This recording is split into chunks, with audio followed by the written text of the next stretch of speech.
wabarakatuh. Nama saya Yandita Putri Aji, NIM 04105010052.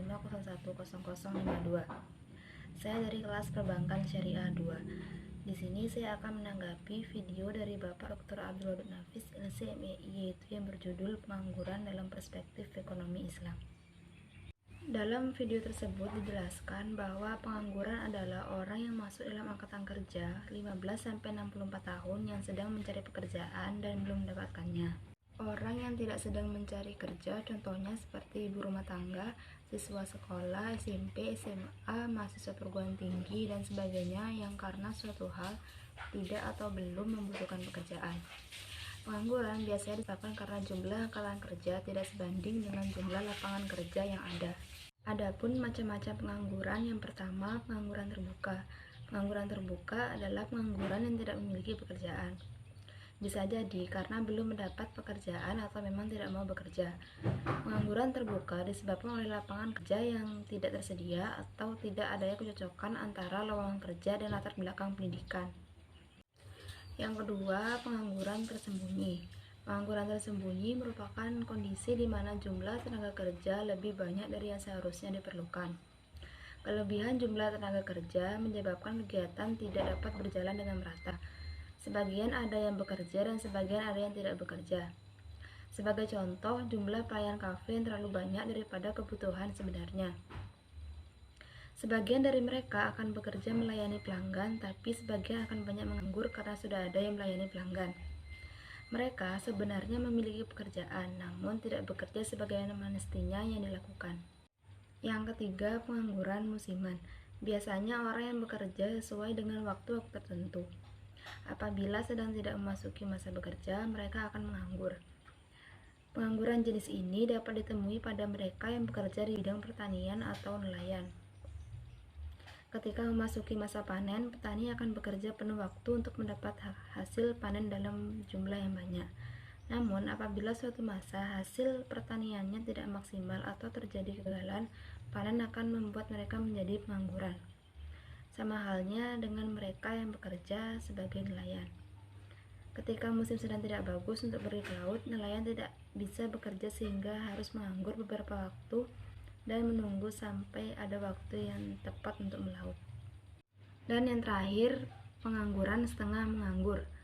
Pengangguran jenis ini merupakan orang yang sebenarnya sudah memiliki pekerjaan, tetapi jam kerjanya berbeda dengan pekerja pada umumnya. Mereka hanya berdasarkan permintaan dan pemberi kerja dalam jangka yang tidak menentu. Mungkin 1-2 kali dalam 1 minggu atau bekerja kurang dari 7-8 jam per hari.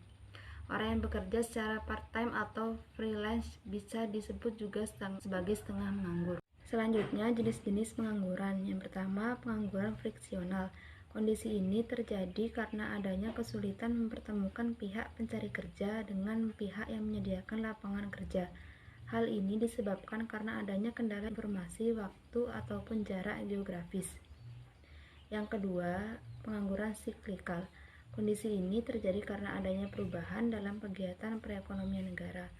Mundurnya perekonomian akan mengakibatkan daya beli masyarakat yang juga menurun, sehingga perusahaan akan mengurangi produksi dan memberhentikan karyawannya.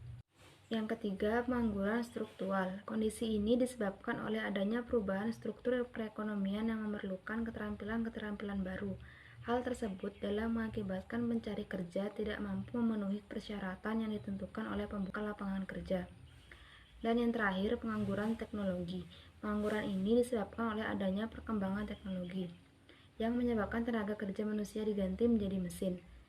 Perusahaan cenderung lebih memilih tenaga mesin dibanding tenaga manusia karena lebih cepat, mudah, dan hemat biaya. Kemudian dampak pengangguran. Yang pertama, menurunkan pendapatan prakapita dan pertumbuhan ekonomi. Yang kedua, meningkatkan biaya sosial. Yang ketiga, menurunkan aktivitas perekonomian. Yang keempat, menurunkan penerimaan negara. Yang kelima, menurunkan tingkat keterampilan. Yang keenam, kegiatan distribusi kurang lancar. Yang ketujuh, terjadinya kemiskinan. Yang kedelapan, kurang gizi. Yang kesembilan, tidak kriminal meningkat. Yang ke-10, produktivitas tenaga kerja rendah. Dan yang terakhir, upah yang rendah.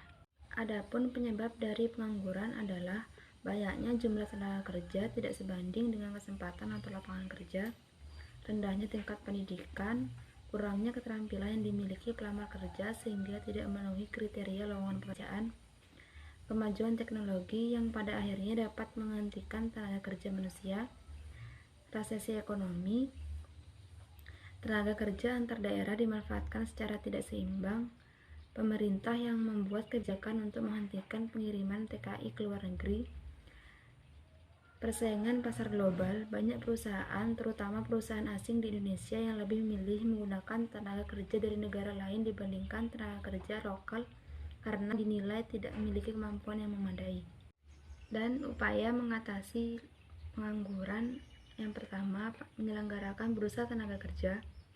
Yang kedua, informasi lowongan kerja. Yang ketiga, memberikan pelatihan kerja.